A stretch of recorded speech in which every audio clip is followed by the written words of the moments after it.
ongoing power struggle within the conflict. The conflict between the military and the paramilitary rapid support forces has escalated, with both sides vying for control. The retaking of the palace is seen as a significant development in the power struggle, but it remains uncertain how this will impact the broader conflict and efforts for peace. The ongoing violence has further destabilized Sudan, already grappling with political and economic challenges, and raised concerns about the humanitarian situation in the country. The military's move to regain control of the palace could potentially shift the balance of the power, but the future remains uncertain as both sides continue to clash. الله أكبر الله أكبر الله أكبر الجمعة 21 رمضان 21/3 داخل قصر الجمهور. الله أكبر الله أكبر الله أكبر الله أكبر الله أكبر 21 رمضان يوم الجمعة داخل قصر الجمهور جوا القصر. الله أكبر شرقية وصل وجاب الخبر.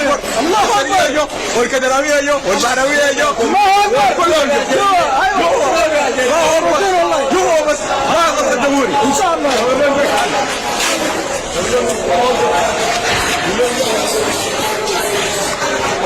هذا بيقول فوتوشوب هذا بيقول فوتوشوب ده غضب الجمهور يا لا غضب الجمهور.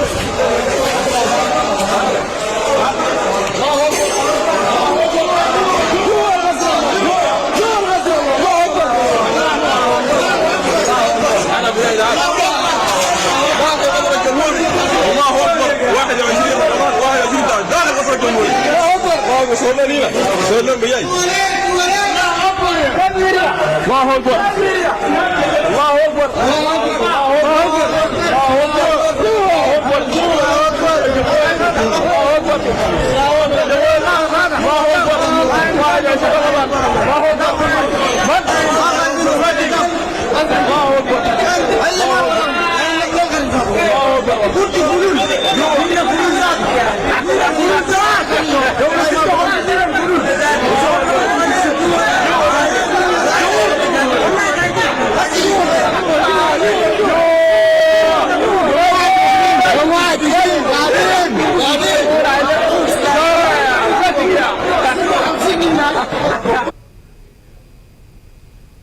A massive fire at the North Hyde electric substation in Hayes, West London, led to a significant power outage that forced the closure of the Heathrow Airport, one of the world's busiest air travel hubs. The blaze, which began late Thursday night, resulted in the airport halting operations throughout the Friday, affecting over 1,300 flights and disrupting travel plans for potentially over 1 lakh passengers. Emergency services, including approximately 70 firefighters, responded to the incident, evacuating at least 150 people from the affected area.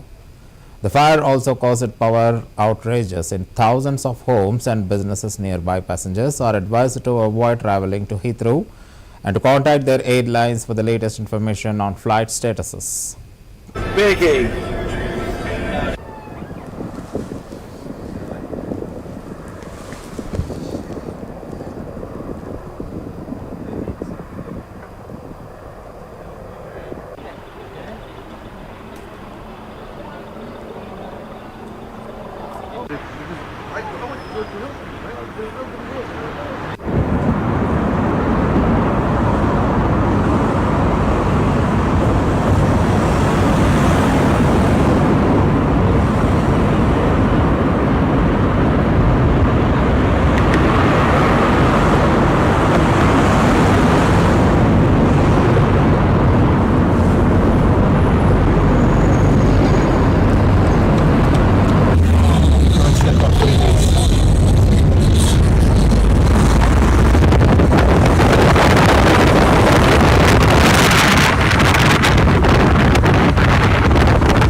Beijing.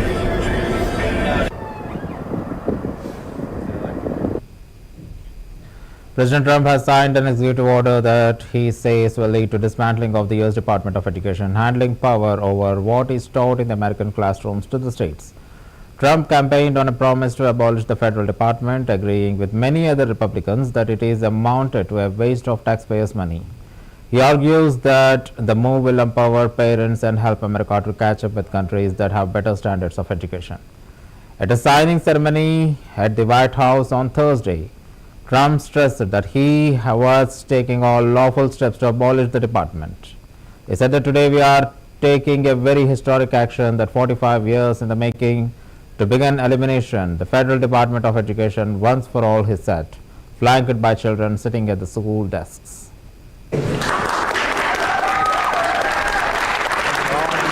After 45 years, the United States spends more money on education by far than any other country, and spends likewise by far more money per pupil than any country, and it's not even close, but yet we rank near the bottom of the list in terms of success.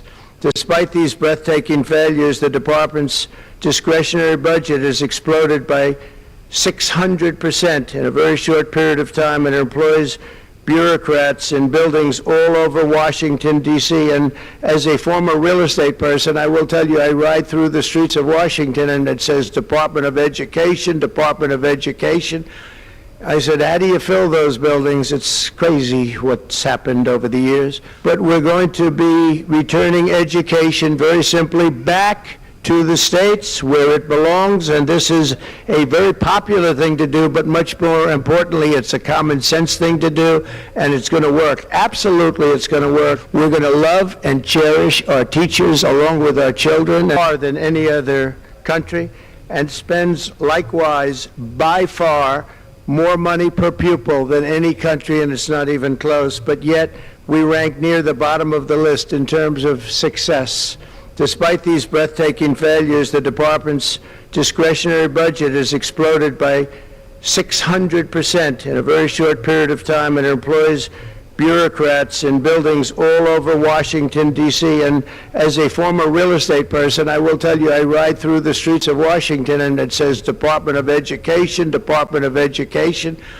I said, how do you fill those buildings? It's crazy what's happened over the years. But we're going to be returning education very simply back to the states where it belongs, and this is a very popular thing to do, but much more importantly, it's a common sense thing to do, and it's going to work. Absolutely, it's going to work. We're going to love and cherish our teachers along with our children, and they're going to work with the parents, and they're going to work with everybody else, and it's going to be an amazing thing to watch, and it's really going to be something special. But beyond these core necessities, my administration will take all lawful steps to shut down the department. We're going to shut it down and shut it down as quickly as possible. It's doing us no good. We want to return our students to the states where just some of the governors here are so happy about this. They want education to come back to them, to come back to this. Okay.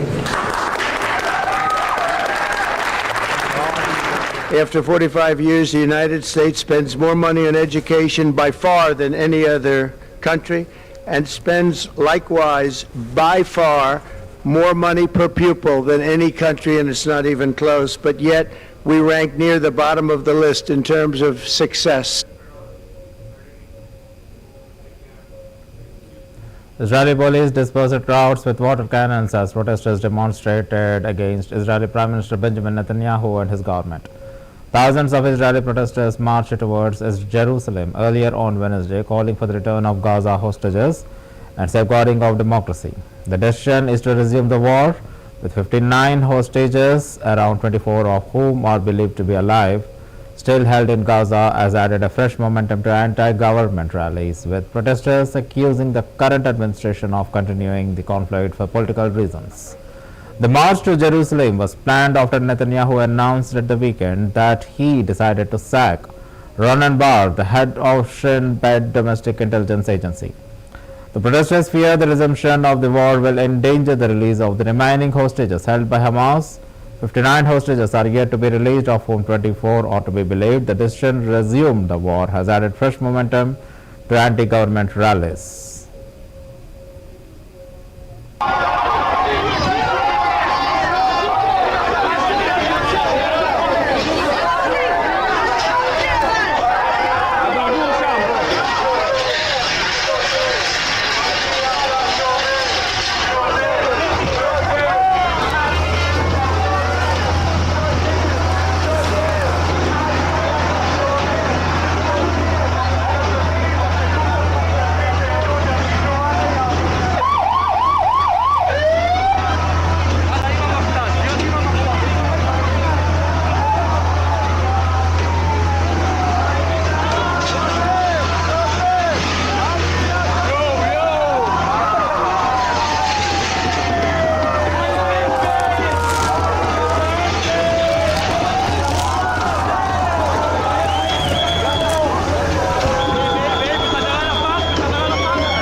Protests in Ankara with crowds demonstrating against the detention of Istanbul mayor continued well into the night. Several hundred chanted anti-government slogans with police urging pepper spray to disperse protesters when they tried to push their way through a police formation.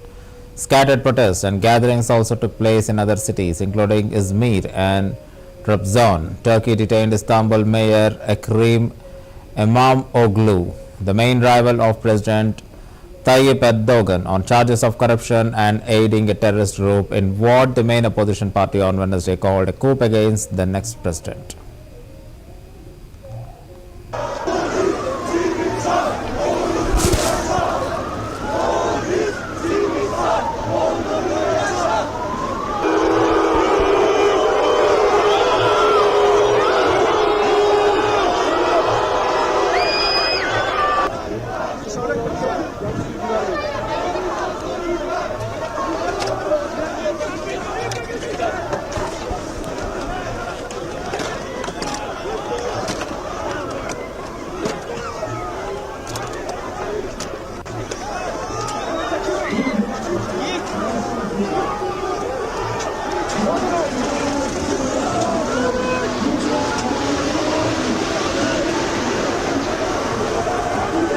Trafiği kapatarak eylem yapan gruba sesleniyorum.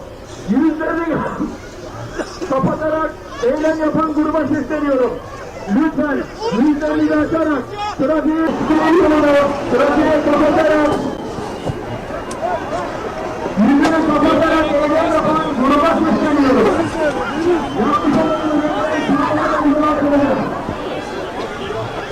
Lütfen eylemini son vererek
Several Labour MPs raised concerns over the UK's stance towards Israel on Thursday, accusing the government of double standards as they called for further sanctions in the light of the recent attacks on Gaza. David Lammy said that the resumption of the Israeli military action in Gaza has resulted in an appalling loss of life, and said that UK is working with France and Germany to send Israel a clear message that they strongly oppose the resumption of hostilities. It appeared that the Belgraded Foreign Secretary had taken to send a message, a statement on Gaza by number 10 Downing Street to placate the anger of Labour backbenchers fed up with the government position on Israel.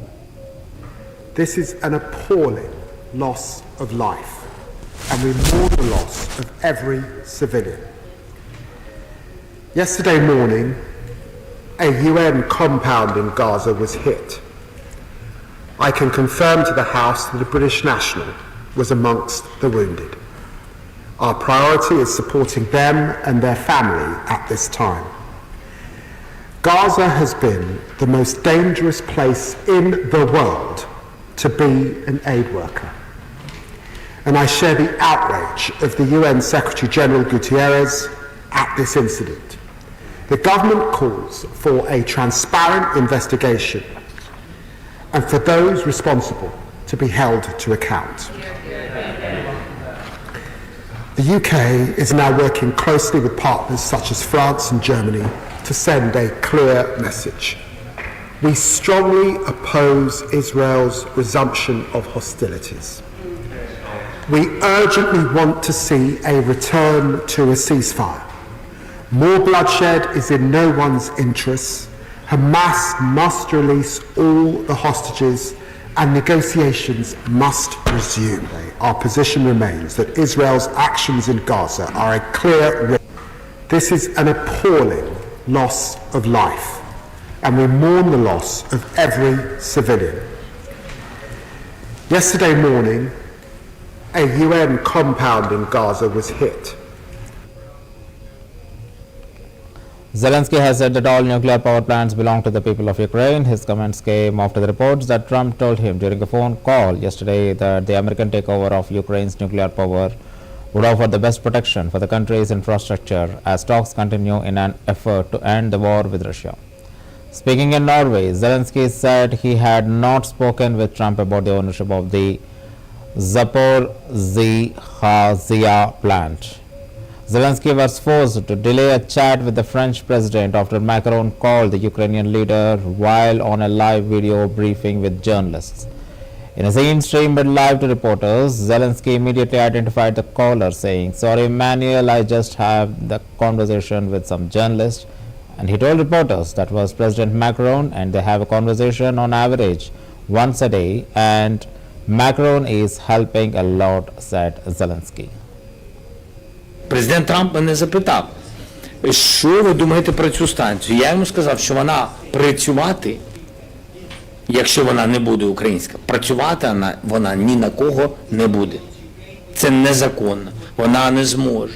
Якщо американці думають про це, як знайти вихід з цієї ситуації, вони хочуть її забрати у русських і хочуть інвестувати, модернізувати. Це питання інше, це питання відкрите, ми можемо про це говорити, але питання власності ми точно не обговорювали. З президентом Трампом український півостров, Крим, Трамп зі мною не піднімав цього питання.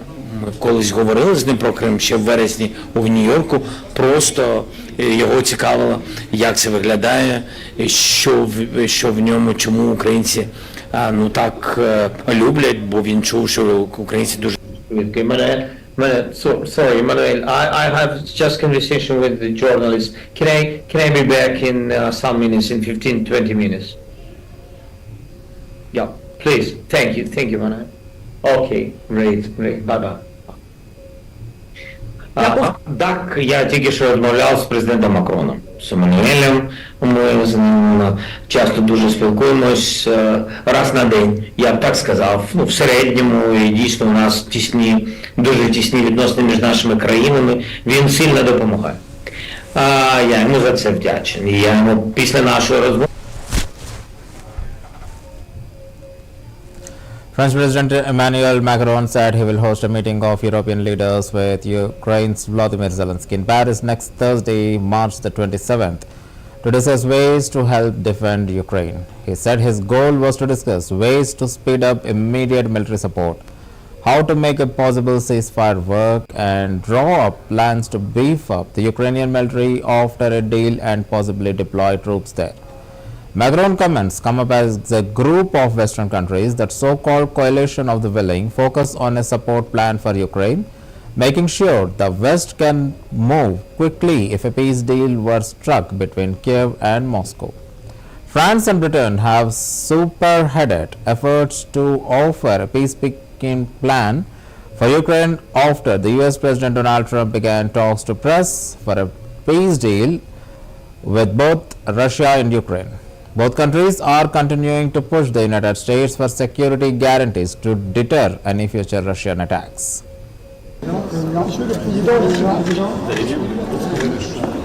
Merci beaucoup, heureux de vous retrouver.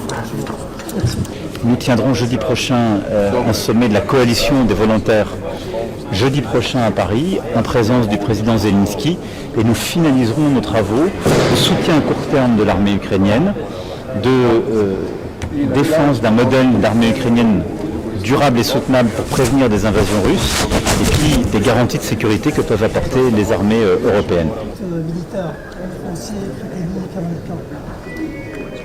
La Commission européenne a sorti hier un livre blanc qui me paraît tout à fait répondre aux objectifs du moment.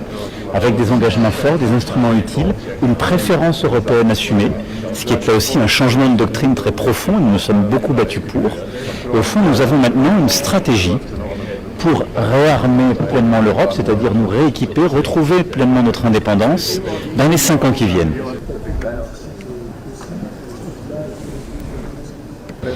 Notre volonté d'obtenir une paix solide et durable, et donc en particulier nous avons soutenu évidemment la proposition américano-ukrainienne d'un cessez-le-feu de 30 jours qui permettent d'ouvrir de telles discussions. Et à cet égard, la réponse partielle très Over 300 Venezuelans deported from the US have arrived back home amidst a stricter immigration crackdown. This marks one of the largest deportations of Venezuelan nationals as the US enforces tighter border policies. Many of the deportees shared their experience, highlighting the challenges they faced during their journey and detention.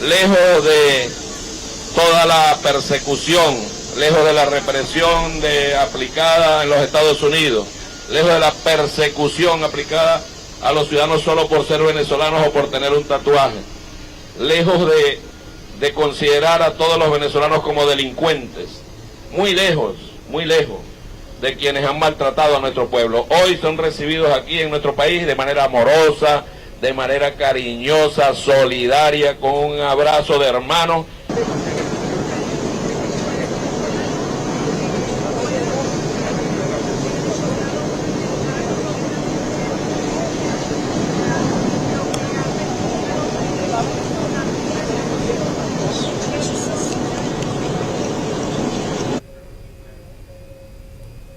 Over 80 Tesla vehicles were damaged outside a showroom in Hamilton, Ontario on the night of March 18th. Police vandals scratched the hoods and fenders of the vehicles and punctured the tires at the property. The matter is under investigation. Constable Trevor McKenna told media on March 20th that Tesla has become a target of activists opposed to the political agenda of President Donald Trump.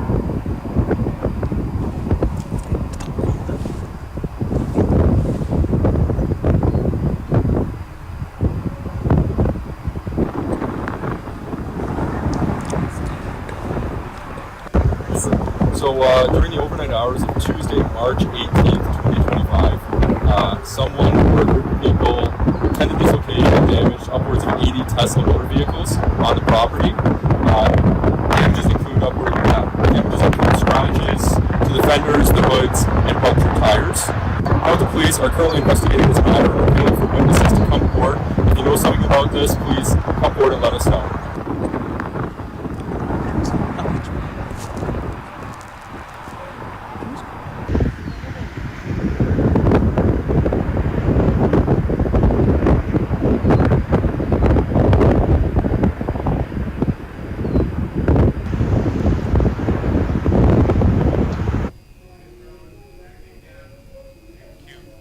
And that's the end of